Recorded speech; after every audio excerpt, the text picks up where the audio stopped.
అలాగే చదువు నేర్పినటువంటి ఉపాధ్యాయులు కూడా మనకు దేవుడితో సమానం. కాబట్టి ముందుగా పిల్లలు నేర్చుకోవాల్సింది ఏంటంటే తల్లిదండ్రుల్ని ఉపాధ్యాయుల్ని గౌరవించడం నేర్చుకోవాలి. ఎప్పుడైతే తల్లిదండ్రులు పిల్లల్ని గౌరవిస్తారో ఆ విద్యార్థులు తప్పకుండా క్రమశిక్షణతో చదువులో బాగా రాణిస్తారు. వాళ్ళు ఉన్నత ప్రయోజకులు అయ్యి కుటుంబానికి అటు దేశానికి ఉపయోగపడతారు. ఈ రోజుల్లో చూస్తున్నాం సమాజంలో చాలా మార్పులు వస్తున్నాయి. నైతిక విలువలు అడుగంటిపోయి మోసపూరితమైనటువంటి ఆలోచనలు, స్వార్థపూరితమైన ఆలోచనలు, అలాగే నేర ప్రవృత్తి ఇవన్నీ పెరిగిపోతున్నాయి. కాబట్టి ఇప్పుడు ఇంకా తల్లిదండ్రులకు ఎక్కువ బాధ్యత వచ్చింది. పిల్లలు చాలా జాగ్రత్తగా పెంచాలి. అలాగే ఉపాధ్యాయులు కూడా నైతిక విలువల గురించి ప్రత్యేకించి పాఠాలు చెప్పి కథలు చెప్పి పిల్లల్ని వారి యొక్క సత్ప్రవర్తన పెరిగేలాగా ఇంకా ఎక్కువ బాధ్యత ఉపాధ్యాయులు కూడా ఉందని చెప్పేసి నేను భావిస్తున్నాను. కాబట్టి ఈ సందర్భంగా చెప్పాల్సింది ఏంటంటే తల్లిదండ్రులకి టీవీలు ఫోన్లు వచ్చిన తర్వాత పుస్తకాలు వదిలేయడము అలాగే తల్లిదండ్రులతో గడపడం తగ్గిపోయింది. దానివల్ల మానవ సంబంధాలు దెబ్బతింటాయి. పిల్లలకి తల్లిదండ్రులకు కూడా కనెక్టివిటీ తగ్గిపోయింది. కాబట్టి ఇప్పుడు మీరు తల్లిదండ్రులు కూడా చేయాల్సింది ఏంటంటే పిల్లలు చదువుకున్న టైంలో మీరు టీవీలు కట్టేయాలి, లేదా వాళ్ళకి వేరే రూమ్ని ఏర్పాటు చేయాలి. అంతేగాని టీవీ దగ్గర పిల్లలు పెడితే మాత్రం వాళ్ళు చదువు మీద దృష్టి పెట్టరు, వాళ్ళు చదువులు పాడైపోతాయి. కాబట్టి పిల్లలు చదువుకున్న టైంలో మీరు టీవీలు మాత్రం కట్టేయండి. అదేవిధంగా ఇవాళ ఫోన్ల గురించి చెప్పాలనుకుంటే చాలామంది పిల్లలు ఫోన్లో గేమ్స్ చేసి చూస్తున్నారు. ఆ గేమ్స్ వల్ల వాళ్ళు ఈ నేర ప్రవృత్తి, వ్యసనాలు ఇవన్నీ బ్రెయిన్కి ఎక్కిపోయి వాళ్ళు చెడు మార్గాలకు వెళ్ళేదానికి అవకాశం ఎక్కువ కనబడుతుంది. కాబట్టి చిన్నపిల్లలకి ఫోన్లు అందుబాటులో ఉంచొద్దు. మీరు స్విచ్ ఆపడమా, స్విచ్ ఆగిపోయింది ఫోన్ ఆగిపోయిందని చెప్పి ఏదో చెప్పి పిల్లలు ఏమార్చి ఫోన్ అందుబాటులో లేకుండా ఉంటారు. అది ఎంత దూరంగా ఉంచితే ఫోన్ కూడా తాగుడు ఒక వ్యసనం అయిపోయింది. ఫోన్ లేకపోతే అనలేదు, పేరెంట్స్ని పట్టించుకోరు, పుస్తకాలు పట్టించుకోరు, చదువు పట్టించుకోరు, పాటలు పట్టించుకోరు. అంతా ఫోన్లో వీడియో గేమ్లు. ఇది ఏ డిగ్రీ స్థాయిలో చదువుకున్న ఫోన్లు అవసరం, కానీ వీళ్ళు హై స్కూల్ స్థాయిలో ఉన్నారు కాబట్టి కూడా ఫోన్ అవసరం లేదు. పిల్లలు బుద్ధి చేసి ఫోన్ ఇచ్చి వాళ్ళు చెడగొట్టద్దని చెప్పేసి తల్లిదండ్రులకి మరొకసారి విజ్ఞప్తి చేస్తున్నాను. అంతేకాదు ఇవాళ తల్లిదండ్రులు తల్లిలే వచ్చారు, తండ్రులు కూడా రావాలి.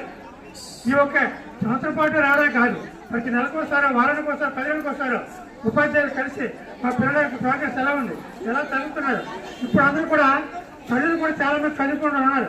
కాబట్టి పిల్లలతో ప్రత్యేక శ్రద్ధ పెట్టి వాళ్ళు ఏ రకంగా చేస్తారో, ప్రోగ్రెస్ అయితే ఎందులో వెనకబడ్డారో అవన్నీ మీరు గమనించి ఇంటితో హోంవర్క్ దగ్గర చేయించి ఆ రకంగా పిల్లల్ని మీరు పెంచినట్లయితే వాళ్ళు మంచి ప్రయోజనం మనకి ఉద్యోగం చేసి మిమ్మల్ని కుటుంబాన్ని పోషించడం కాకుండా చేస్తానికి కూడా ఉపయోగపడుతుంది.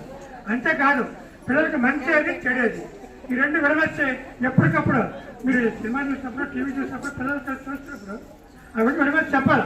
ఇలా చేయకూడదు, అలా స్టూడెంట్ ఇలా పాడైపోయాడు, ఇలా చేయాలి అని చెప్పేసి మీరు విడవచ్చి పిల్లలకి ఎప్పటికప్పుడు చెప్పకపోతే పిల్లలు కూడా జ్ఞాన ప్రవృత్తి ఎక్కువైపోయింది.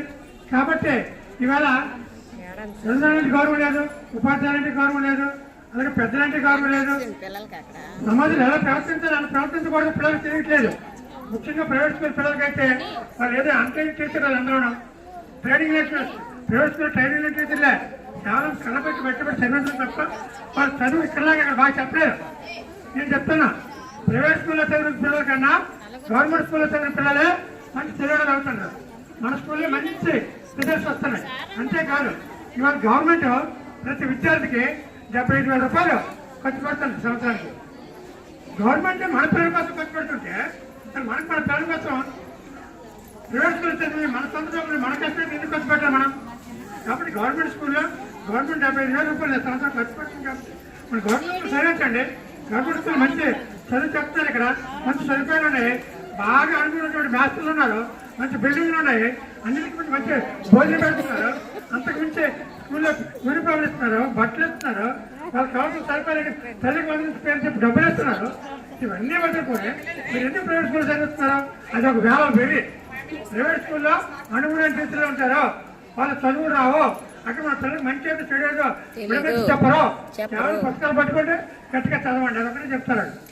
పిల్లలకి ప్రవర్తన ఎలా ఉండాలి, ఎలా ఉండకూడదు, తల్లిదండ్రులు గౌరవించాలా వద్దా, ఉపాధ్యాయులు గౌరవించాలా వద్దా, పెద్దలు గౌరవించాలా వద్దా, డాక్టర్లు గౌరవించాలా వద్దా, ఇవేం చెప్పలేదు. ఇక్కడైతే అనుకున్న టీచర్లు ఇక్కడ బాగా పిల్లలకి మంచి పేరు చెప్పేటువంటి టీచర్లు ఉన్నారు. బాగా అవును, ఈ విషయంలో బాగా చెప్తాను, వేరే విషయంలో మనకు కూడా తెలియదు. మరొకసారి చెప్పేది ఏంటంటే ఈ చదువుకి పండుగకి అందుకే పండుగ కూడా వస్తుంటే ఈ విషయాలు తెలుసుండేది. మన పిల్లల భవిష్యత్తు బంగారు భవిష్యత్తు కోసం సంవత్సరానికి ఒక రోజు కేటాయించి లేకపోతే పండుగలు ఎందుకు రాలేదు, పండుగలే వచ్చారంటే పండుగ భావించలేక పిల్లల గురించి. కాబట్టి తల్లిదండ్రులు కూడా ఇద్దరు కూడా నెలకొస్తే స్కూల్కి రండి, మంచి కనుక్కోండి, ఉపాధ్యాయులతో మాట్లాడండి, టీచర్ కూడా హోంవర్క్ చేయించండి, వాళ్ళకి మంచి చెడేదో సమాజం ఎలా ఉండదు ఎలా ఉండకూడదు చెప్పండి, వ్యసనాల దూరంగా ఉంచండి. ఆ రకంగా చేసినప్పుడే ఈ రోజు ఏదైతే ఇవాళ తల్లిదండ్రుల మీటింగ్ పెట్టారో ఈ మీటింగ్ సార్థకత ఉంటుంది. కాబట్టి పిల్లలకు మాత్రం తప్పనిసరిగా ఈ పెద్దలు గౌరవించే నైతికత అలవడినప్పుడే వాళ్ళు చదువులో క్రమశిక్షణ ఉంటారు. కాబట్టి ముందు నేర్పాల్సిందే తల్లిదండ్రుల గౌరవం. పిల్లలు మీకు చెప్తున్నా లగ్గాని ముందు మీ తల్లిదండ్రుల కాళ్ళకి నమస్కారం పెట్టండి, తర్వాత మీ విధులు నిర్వర్తించండి. స్కూల్లో ఉపాధ్యాయులకు నమస్కారం పెట్టండి, గ్రామంలో పెద్దలు కనబడితే నమస్కారం పెట్టండి. ఆ రకంగా పెద్దలు తల్లిదండ్రులే